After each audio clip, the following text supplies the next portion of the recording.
Hello everyone, welcome back to a new mini blog. I hope তোমরা সবাই খুব ভালো আছো। আমাকে দেখে বুঝতেই পারছো আমি অনেক ভালো আছি।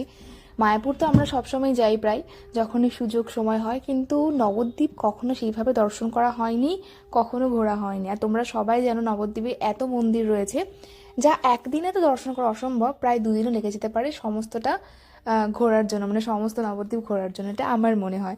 তো সেদিন বিকালবেলা আমরা বেরিয়ে পড়েছিলাম। সেদিন ছিল গুরু পূর্ণিমা। তো মানে নবদ্বীপে বা মায়াপুরে একটু ভিড় হবেই, বুঝতেই পারছো। আর এই যে এখান থেকে একটু মায়াপুরের মন্দিরে দর্শন করে নিলাম। আর আমাদের যে গৌরাঙ্গ সেতু রয়েছে, সেতুটার অবস্থা যে এত পরিমাণে খারাপ যে তোমাদের কি বলবো।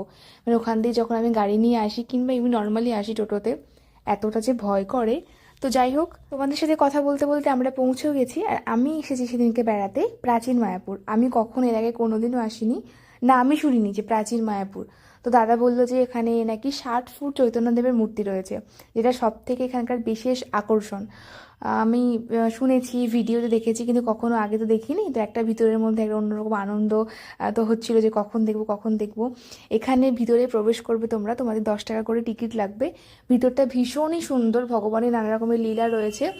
রাধা মাধবের সঙ্গে অষ্টসখীর বিভিন্ন ছবি রয়েছে, মূর্তি রয়েছে, আরও অনেক কিছু রয়েছে। ভিতরে একটা মিউজিয়াম রয়েছে।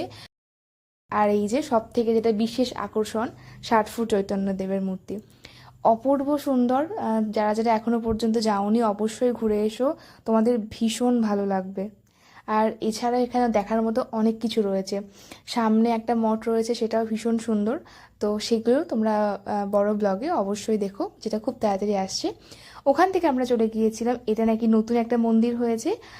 অ্যাকচুয়ালি আমি এটারও নাম আমি ঠিক জানি না। আমাদের যিনি নিয়ে গিয়েছিলেন সেই দাদাই আমাকে নিয়ে গিয়েছিল। ভীষণ ভীষণ ভীষণ সুন্দর এই জায়গাটা। দিনের বেলাটা তোমাদের যতটা বেশি ভালো লাগবে সূর্যের আর কি সানলাইটে, আর রাতের তো লাইটিংয়ে তো আরও অনেক বেশি ভালো লাগবে। প্রায় তখন সন্ধে মানে সন্ধে হচ্ছে আর লাইটগুলো সব আর কি অন করে দিচ্ছে। তো ভীষণ ভালো লাগছে দেখতে। আর এখানেও যে মহাদেবের মূর্তিটা রয়েছে, এটা অনেক বড়, জাস্ট অনেক অনেক অনেক বড়। ছবিতে হয়তো তোমরা ভিডিওতে খুব ভালো বুঝতে পারছো না যে কতটা কি হাইট হবে, কিন্তু অনেকটা বড়। তোমরা অবশ্যই এসো আর কি। এটা আমাদের নবদ্বীপের গৌরাঙ্গ ব্রিজ থেকে কিন্তু মহাদেবটাকে দেখা যায়, আমি দেখেছি। ঘুরে আসার পর আমি কয়েকবার গিয়েছিলাম, তখন আমি দেখেছি। তো ভীষণ ভালো লাগবে তোমাদের। আর ফুল ব্লগ খুব তাড়াতাড়ি চ্যানেলে আসছে, তোমরা অবশ্যই দেখো, দেখে কীরকম লাগলো জানিও। আর এখন আমরা চলে যাব বাড়ি। আর চলো সবাই টাটা, ভালো থেকো, সবাই সুস্থ থেকো।